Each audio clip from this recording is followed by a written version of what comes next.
Salut, c'est Superfan. Bienvenue sur ma chaîne superfan.fr. Tu regardes ou tu écoutes NUM Rendez-vous, l'émission de la révolution numérique et de la transformation digitale qui résume toute l'actualité des géants du web et de la tech, disponible sur ma chaîne YouTube superfan.fr et également en replay sur toutes les plateformes de podcast, notamment Apple Podcast, Google Podcast et Spotify. Pour commencer cette émission du mercredi 15 avril 2020, j'aimerais te parler de quelque chose qui a fait beaucoup parler sur le web, qui a beaucoup choqué certaines personnes. Alors moi ça m'a pas choqué parce que j'étais déjà au courant, hein. Je savais que Disney+ allait pratiquer une censure partout. Cacher ce sein que je ne saurais voir. C'est la news du jour. Disney+, tollé général après la diffusion d'une version censurée et sans nudité de Splash. Je te rappelle que tous les articles mentionnés dans ce podcast sont évidemment disponibles dans les commentaires sous cette vidéo YouTube avec tous les liens directs, comme d'habitude. Splash, qui est un film culte de 1984, réalisé par Ron Howard avec notamment Tom Hanks et Daryl Hannah. C'est vraiment le film qui a lancé leur carrière, deux très grands acteurs, et Daryl Hannah est sublimissime dans ce film. Elle est vraiment formidable dans le rôle de la sirène. Dans ce film de 1984, une comédie de Ron Howard qui a marqué l'histoire de la pop culture. J'aime beaucoup ce tweet de Chris Benet. Ils sont complètement cinglés, surtout quand on se souvient que c'est justement pour éviter la pudibonderie que Splash était produit par Touchstone. Ce film de 1984 a eu un énorme impact sur la pop culture et sur l'histoire du cinéma. Et je trouve ça scandaleux que Disney diffuse la version censurée sur Disney+. Les fesses de l'actrice ont été censurées dans la version de Disney+. Plusieurs plans du long métrage ont en effet été rabotés pour cacher l'intimité de l'actrice, a remarqué le site Movie Censorship. Dans une scène proche de la fin du film, alors que Daryl Hannah fait ses adieux à Tom Hanks et plonge dans l'océan, ses fesses ont été dissimulées à l'aide d'une espèce de fourrure ajoutée numériquement. De nombreux critiques et journalistes ont dénoncé sur Twitter cette pratique qui détruit selon eux l'intégrité du film en tant qu'œuvre d'art. Je suis assez d'accord avec eux. De mon point de vue, une œuvre artistique devrait être inaltérable, c'est-à-dire qu'on ne devrait pas avoir le droit de changer, de transformer une œuvre d'art, que ce soit une peinture, une sculpture, une chanson ou une œuvre cinématographique. Pour moi, elle devrait rester inaltérable. Ce qui est très drôle dans ce tweet en anglais, Disney+ ne veut pas de fesses sur sa plateforme, donc ils ont édité Splash avec la technologie de fourrure digitale. Je cite Digital Fur Technology, évidemment, c'est une vanne. Et c'est la seule œuvre qui a été censurée ou transformée pour Disney+.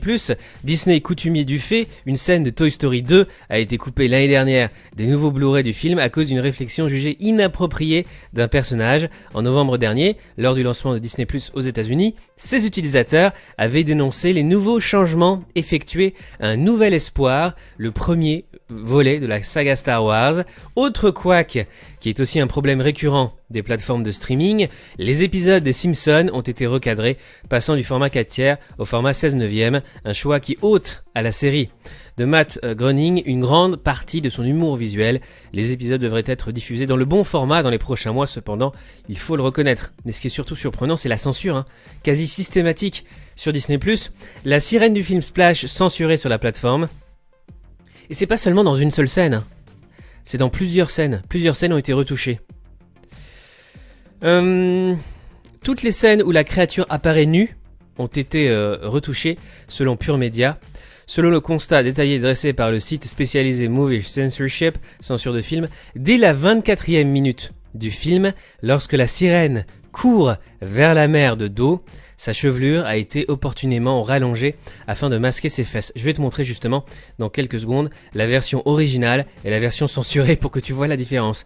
Même chose, quelques minutes plus tard, avec une scène se déroulant au pied de la Statue de la Liberté. L'héroïne étant toujours nue, Disney a cette fois-ci choisi de proposer une image zoomée pour ne plus laisser apparaître que le milieu de son dos alors qu'elle est arrêtée pour exhibition sexuelle. La poitrine de la sirène subit le même traitement 1 heure plus tard alors qu'elle se trouve dans un aquarium. Donc non seulement il y a des ajouts numériques, des modifications numériques, mais aussi des zooms. Disney+ utilise la technique du zoom pour couper certaines scènes. Cette nouvelle version est assumée par Disney+, qui informe ses utilisateurs dès le début du visionnage, et ça il faut le dire, hein, Disney+ ne nous a jamais caché ses censures, et même l'affirme avant, dans un message pré-roll, avant le début de la vidéo, que ce film a été modifié par rapport à sa version originale, des contenus ont été modifiés. Mais comme le note le site spécialisé dans la censure de films, cette version soft avait déjà été diffusée par le passé à la télévision américaine, ce qui signifie donc que la plateforme n'est pas intervenue a posteriori sur Splash. Ce n'est pas Disney qui a effectué toutes ces modifications sur cette version censurée. En fait, elle avait été diffusée avant à la télévision américaine et Disney a choisi de diffuser sur sa plateforme de streaming cette version censurée pour plaire à toutes les familles, notamment les familles les plus conservatrices ou puritaines aux États-Unis. Ce qui est aussi extrêmement choquant, c'est que cette scène en fait est un élément clé de l'intrigue, un élément clé du scénario. Et censurer cette scène, notamment au pied de la Statue de la Liberté, c'est altérer l'histoire du film dans son intégralité. Là par exemple sur Wikipédia, on le dit clairement, la sirène décide cependant de partir à sa rencontre et nage jusqu'à New York, apparaissant nue sur l'île qui abrite la Statue de la Liberté et provoquant au passage une émeute avant de se faire arrêter pour exhibition sexuelle, indecent exposure, voilà. Et cette scène-là, donc, on ne la comprend plus, puisqu'il supprime toutes les parties intimes découvertes de l'actrice. Disney+ censure maladroitement les fesses d'Daryl Hannah dans Splash, des fesses recouvertes de cheveux numériques. Donc d'abord, je vais te montrer l'original, et ensuite, la version censurée. C'est parti. Voici la version originale.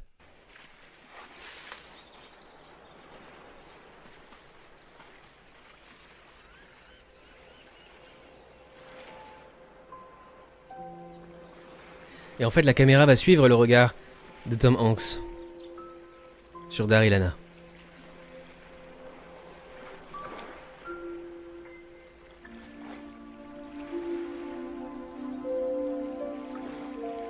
Parce qu'elle va partir vers la mer. Hey! Come back! Hey! Come back, please! Just tell me who you are! I gotta talk to you. Can I call you? Voilà, c'est tout. C'est tout ce qu'on voit dans la version originale. Donc en plus, son fessier est recouvert de moitié par ses cheveux déjà. Hein. Et voici la version censurée avec la Digital Fur Technology, la technologie de fourrure digitale de Disney+. Enfin, c'est pas Disney+, hein, comme je le rappelle, qui l'a censurée. En tout cas, diffusée sur Disney+. Voici donc la version censurée. Disponible sur Disney+.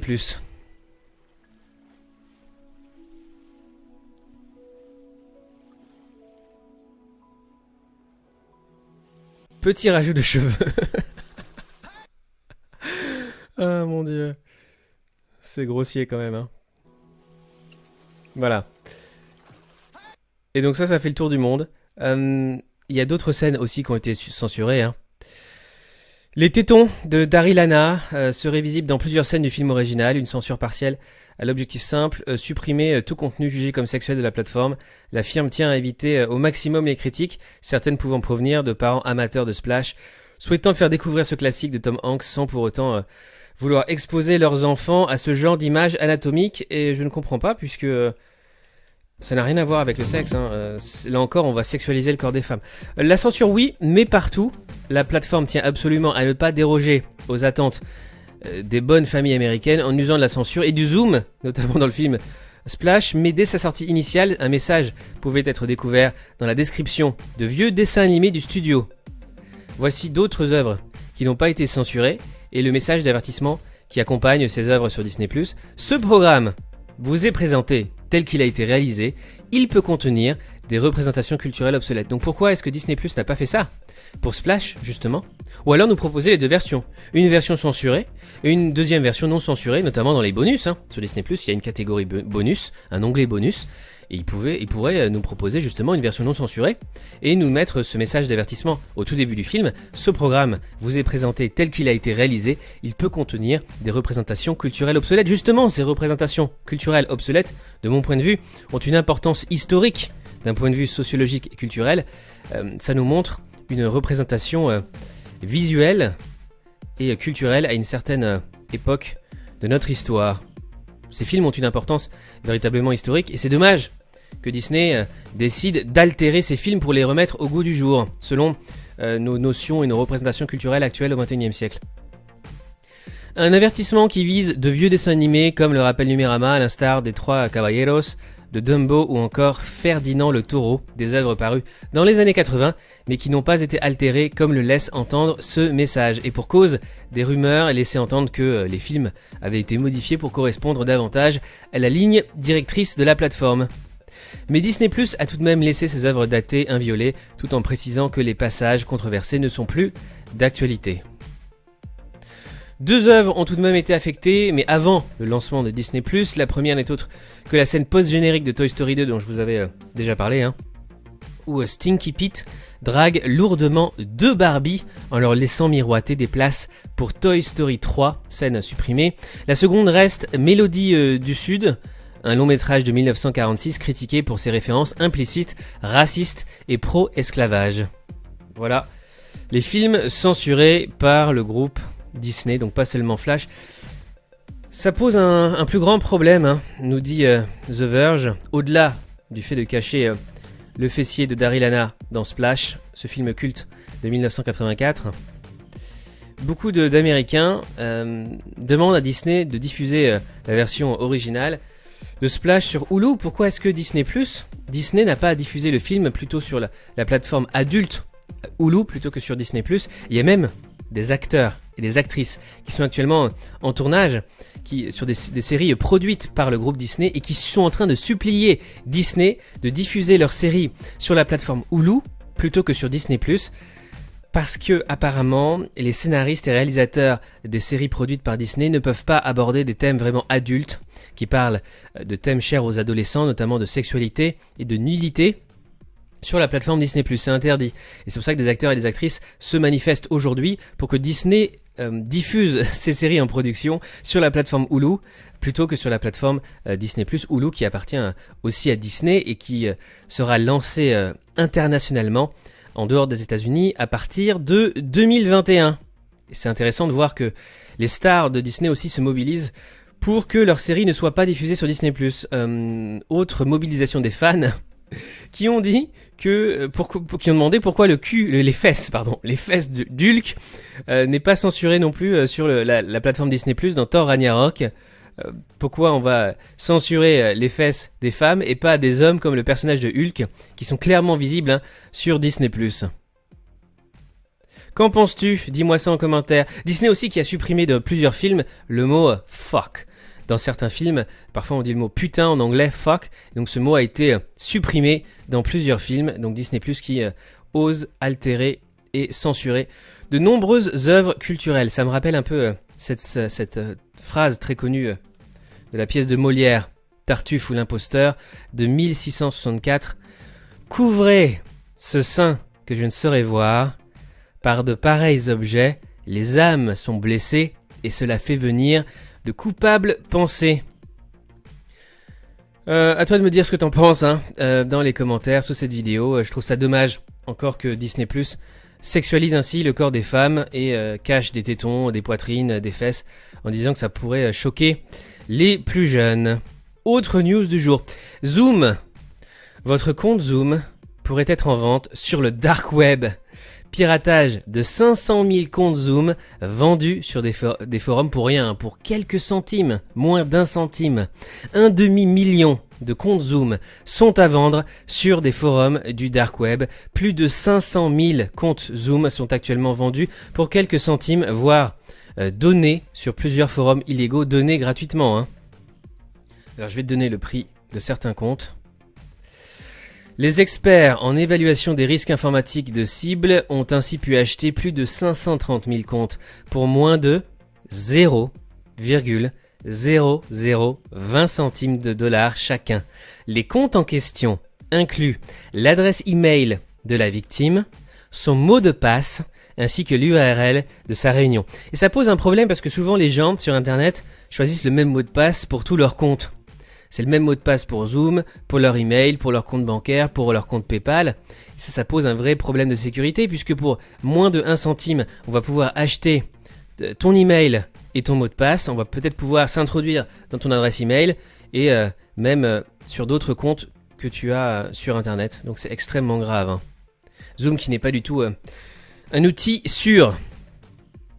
D'ailleurs, à l'heure où les télétravailleurs en confinement se tournent massivement vers Zoom, l'application de visioconférence va donner la possibilité de choisir la région où seront hébergées ces réunions virtuelles. Zoom franchit une nouvelle étape en matière de contrôle des données personnelles. L'application de visioconférence vient d'annoncer à ses clients payants qu'on leur donnerait la possibilité, à partir du 18 avril, de choisir la région cloud via laquelle seront orchestrées et hébergées leurs réunions. Ils pourront sélectionner un data center parmi 8 localisations: Amérique latine, Australie, Canada, Chine, États-Unis, Europe, Inde et Japon ou Hong Kong. Cette mesure est la dernière d'une longue liste. L'explosion de l'utilisation de Zoom face au contexte actuel de confinement et de télétravail massif a attiré tous les regards sur la sécurité de l'application. Pour répondre aux critiques, la société de San José s'est attelée à renforcer la robustesse de sa plateforme. Elle s'est engagée à renforcer le chiffrement et la sécurité globale de son offre. Elle a également lancé une fonction Security conçue pour faciliter le paramétrage de la sécurité globale des meetings de ses clients. Dans le reste de l'actualité, on va parler des GAFAM avec Amazon. La justice française demande à Amazon en France de se limiter aux marchandises essentielles. Selon le tribunal de Nanterre, Amazon n'a pas suffisamment protégé ses salariés des risques liés au Covid-19. La justice ordonne à Amazon France de ne plus livrer de smartphones, de livres, de jeux vidéo ou de jouets. La justice condamne Amazon à ne vendre plus que des marchandises essentielles. La justice a donné raison au syndicat Sud Solidaire. L'entreprise de Jeff Bezos ne peut désormais livrer que des produits alimentaires, hygiéniques ou médicaux. Amazon doit restreindre ses livraisons aux seuls produits alimentaires, médicaux et d'hygiène. Le tribunal judiciaire de Nanterre lui donne 24 heures sous peine d'une amende d'1 million d'euros par jour d'infractions constatées. C'est le syndicat Sud Solidaire qui réclamait la fermeture totale de ces 6 entrepôts français, estimant que les salariés n'étaient pas suffisamment protégés face au virus. Je vais te montrer d'ailleurs le tweet de Sud Commerce.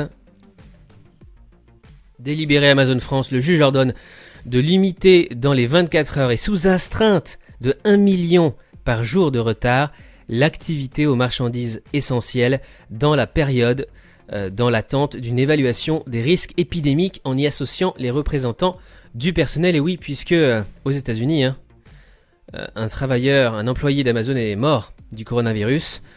Un employé d'un entrepôt d'Amazon est mort du coronavirus en Californie. Autre news du jour, Amazon planifierait de réduire drastiquement les taux de commission de ses affiliés, de ses liens d'affiliation, commençant déjà la semaine prochaine.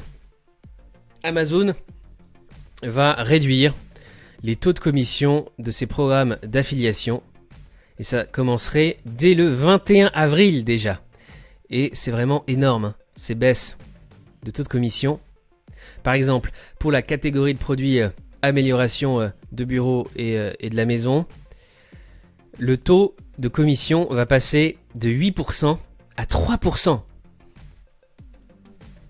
Pour tout ce qui est produits d'épicerie, le taux d'affiliation va baisser de 5% à 1%. Ce sont tous les sites web qui proposent des liens d'affiliation pour se faire de l'argent. C'est vraiment dramatique pour eux, cette décision d'Amazon. Apple partage à son tour les données de localisation face au Covid-19. Le nouvel outil d'Apple permet de partager les données recueillies dans l'application Plans, tout en protégeant la vie privée de ses utilisateurs chers au groupe Apple. Apple propose une offre de financement sans frais sur 24 mois pour ses appareils. L'offre de financement sans frais d'Apple passe de 6 ou 12 mois à 12 ou 24 mois. Facebook poursuit en justice une société qui a favorisé la diffusion de publicités mensongères. Selon Facebook, des outils numériques développés par LeadClock ont permis à des escrocs de tromper son système de vérification de publicité. L'objectif ? afficher des arnaques liées à la pandémie de Covid-19. Au vu du préjudice causé, le réseau social a décidé d'attaquer l'entreprise en justice. Facebook, encore Instagram qui appartient à Facebook, les messages privés et les lives enfin accessibles sur desktop. La version web d'Instagram évolue. La plateforme propose désormais un accès aux messages privés et aux vidéos en direct sur desktop et plus uniquement sur mobile. Par contre, il n'est toujours pas possible de faire des vidéos en live streaming en direct sur la version desktop d'Instagram, tu peux seulement les regarder. Instagram met à jour IGTV en mettant en avant les créateurs de contenu. IGTV, c'est le YouTube d'Instagram. Instagram mise davantage sur IGTV et cherche désormais à mettre ses créateurs en avant. Il est désormais plus simple de trouver de nouvelles personnes à suivre sur IGTV. Google dévoile son clavier en braille TalkBack sur Android. J'en ai déjà parlé dans cette émission. Google a officiellement levé le voile sur TalkBack, un clavier en braille destiné à aider les malvoyants et non-voyants qui disposent d'un appareil tournant sous Android. Google développe sa propre puce pour équiper ses smartphones Pixel. Google serait en train de concevoir sa propre puce afin d'équiper ses smartphones Pixel, puis à terme ses ordinateurs Chromebook. Conçue en partenariat avec Samsung, elle sera dotée d'une architecture ARM à 8 cœurs et pourrait voir le jour dès l'année prochaine. Microsoft affirme avoir développé l'intelligence artificielle, l'IA, la plus performante du marché pour détecter les fausses nouvelles, les fake news. Microsoft serait sur le point de lancer une nouvelle surface très abordable. Un nouveau PC portable signé Microsoft serait passé entre les mains de la Commission fédérale des communications américaines. Il pourrait s'agir de la nouvelle version de la plus abordable des surfaces, la Go. Note-tu, Airbnb a levé 1 milliard de dollars de dettes. C'est le second tour de fundraising, de levée de fonds, en seulement 2 semaines pour Airbnb qui essaie de naviguer à travers cette crise économique qui touche très fortement Airbnb notamment. Autre news tech du jour, le MIT a développé une boîte sans fil qui permet de détecter les mouvements et la respiration à la maison des patients du Covid-19. Stanford et Fitbit unissent leurs forces pour prévoir les infections virales avec des objets connectés. Quibi, la plateforme de streaming mobile au format vertical et horizontal, a atteint 1,7 million de téléchargements en une semaine seulement après sa sortie. Un nouveau concurrent très sérieux pour Netflix et Disney+. Coronavirus, l'Union européenne s'oppose à des mesures coercitives de traçage des smartphones. L'Europe s'attelle à introduire les drones commerciaux en milieu urbain. L'Agence européenne de sécurité aérienne a rendu un avis qui doit servir de base à une réglementation de la livraison par drone ou des taxis volants dans nos villes, qui sont déjà en test, la livraison par drone, aux États-Unis notamment. Chine. Une boutique Hermès réalise 2,7 millions de dollars au premier jour du déconfinement. Hermès, qui est une marque de luxe française très célèbre. Des clients sont venus de toute la province du Guangdong. En un seul jour, 2,7 millions de dollars pour cette boutique Hermès en Chine. Les ventes d'iPhone en forte hausse en Chine alors que les usines repartent dans le pays. Les ventes d'iPhone repartent à la hausse en Chine à l'heure où les sous-traitants d'Apple ont enfin retrouvé leur rythme de production d'avant la pandémie de Covid-19. 2,5 millions d'unités auraient été vendues en mars. Une faille de sécurité TikTok, qui est une marque chinoise du groupe ByteDance, permettait de mettre en ligne de fausses vidéos. TikTok connaît un fort succès. Malgré cela, ces mesures de sécurité ne semblent pas optimales comme Zoom. Comme ce fut le cas pour Zoom, le succès de TikTok a attiré l'attention si bien que 2 développeurs iOS ont découvert une faille dans le réseau social qui permet, grâce à un simple hack, de connecter l'application à leur faux serveur. Ce hack a été possible parce que TikTok utilise un protocole HTTP et non HTTPS pour récupérer le contenu multimédia à partir des CDN, des Content Delivery Networks. Si l'utilisation du protocole HTTP rend les performances de transfert plus élevées, l'absence du HTTPS met les utilisateurs en danger. Ce duo de développeurs, connu sous le nom de MISC, est parvenu à échanger des vidéos publiées par les utilisateurs TikTok par d'autres vidéos avec une simple attaque DNS sur un réseau local. TikTok donne 62 millions à l'Europe pour lutter contre le Covid-19. En 2020, nous avions annoncé TikTok comme le nouveau géant des réseaux sociaux. Avec la crise du Covid-19, l'audience de la plateforme de la génération Z explose et celle-ci en profite pour renforcer son influence avec une communication de crise hyper efficace. ByteDance, le groupe derrière TikTok, va recruter 10 000 talents en pleine crise mondiale du coronavirus. ByteDance va recruter donc 10 000 employés, alors que les autres entreprises de la tech licencient. 10 000 employés, 9 000 recrutements seront surtout en Chine. Plus de 9 000 en Chine, des recrutements particulièrement de développeurs, de codeurs, spécialisés notamment dans le software et le jeu vidéo. Tencent et Huawei rejoignent le nouveau comité national sur les standards de la blockchain. News France. Covid-19, Emmanuel Macron confirme la création d'une application de traçage numérique. La France aura aussi le droit à son application de contact tracing. Pourquoi l'administration française a-t-elle eu autant de mal à remplacer Zoom? Zoom a tellement de problèmes de sécurité que les institutions déconseillent son usage, mais la qualité de son expérience utilisateur, ce qu'on appelle l'UX, le rend très très compliqué à remplacer, et la France, et notamment les autorités françaises, ont beaucoup de mal à remplacer Zoom. Au-dessus de 10 vidéos instantanées, en simultané, 10 utilisateurs vidéo, la concurrence se réduit.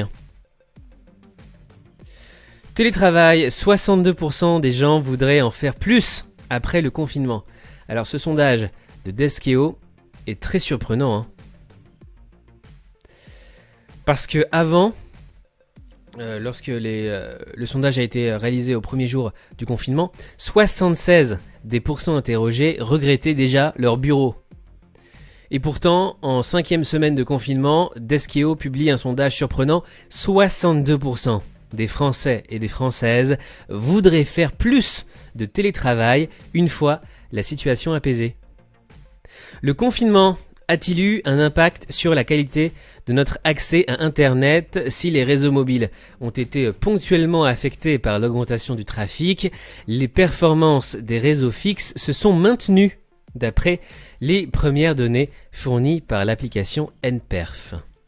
Et enfin, on termine par un point culture geek. Sony offre des jeux gratuits à tous les propriétaires d'une PS4. Donc il y a 2 jeux gratuits pour l'instant, Uncharted et Journey, qui ouvrent le bal des jeux gratuits offerts aux propriétaires d'une PS4 par Sony.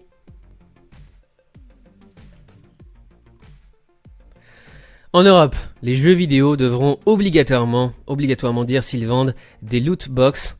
L'usage des loot box, ces caisses de butin aléatoires dont on ne connaît pas le contenu avant de les acheter, sera désormais indiqué sur les jaquettes des jeux vidéo. Le 13 avril, le système PEGI, en vigueur en Europe, a été mis à jour avec une nouvelle classification. Pourquoi Disney+ n'aura pas le droit au dernier film Marvel ? Pour ceux qui en rêvaient encore, non, les films Marvel ne sortiront jamais directement sur Disney+. Kevin Smith vous explique pourquoi. Alors, là, c'est pas une question de législation française et de chronologie des médias, c'est juste parce qu'économiquement, c'est pas viable pour Disney de sortir immédiatement les films sur Disney+. Il faut qu'il y ait avant tout un circuit économique qui fasse vivre ces films. Dune, les premières photos prouvent que Denis Villeneuve, a compris cette œuvre écologique et futuriste. Les premières images de Dune, l'adaptation cinématographique de Denis Villeneuve, viennent d'être dévoilées. Que nous disent-elles sur l'approche du réalisateur par rapport à l'œuvre originale ? Voici les premières photos. Là tu vois, Denis Villeneuve avec Javier Bardem dans son costume de Fremen sur la planète Arrakis. Alors je trouve que les costumes franchement sont pas terribles par rapport à l'ancienne version, hein, dans le film de David Lynch avec Sting notamment, mais peut-être qu'après il y aura des ajouts, hein, d'effets spéciaux pour les rendre plus réalistes, plus crédibles et beaucoup plus sales avec du sable, etc. Voilà une autre photo avec Timothée Chalamet en Paul Atreides. Il y a aussi Oscar Isaac en Duc Leto Atreides. Un casting vraiment 5 étoiles, hein, pour Dune. Là tu vois Oscar Isaac donc en Duc Leto Atreides. C'est la classe, très badass. Et ici tu vois Thanos. Josh Brolin en Gurney Halleck. Des personnages très importants, hein, dans Dune. Et puis aussi Jason Momoa en Duncan Idaho. Zendaya en Shani. Voilà pour les premières images donc de Dune, qui est pour moi la plus grande saga littéraire de toute l'histoire de la science-fiction. Quand j'étais tout petit, je me souviens que ma mère m'avait montré Star Wars en cassette VHS. On pouvait voir Star Wars à la télévision dans les années 80. Et comme j'étais absolument fan de Star Wars, ma maman m'a obligé, elle en avait marre que je parle que de Star Wars, elle m'a obligé à lire les pavés, les énormes livres de Dune, qui est une saga littéraire avec plusieurs livres, hein. Le premier roman a été publié en 1965 par Frank Herbert. Et je suis donc tombé amoureux de cette saga littéraire extraordinaire. Et je dois avouer que depuis que je suis enfant, je préfère Dune à Star Trek, à Star Wars par exemple. C'est une saga très complexe, compliquée mais formidable. Sublime, pour moi c'est la plus grande œuvre, hein, de la science-fiction, de l'univers des geeks on va dire, avec le Seigneur des Anneaux. C'est tout pour aujourd'hui, merci d'avoir écouté ou regardé Num Rendez-vous. On se retrouve demain pour une nouvelle émission. Si tu apprécies mes vidéos, n'oublie pas de partager, de liker et de commenter. Et de t'abonner à ma chaîne superfan.fr. Je te souhaite une excellente journée, à bientôt, salut.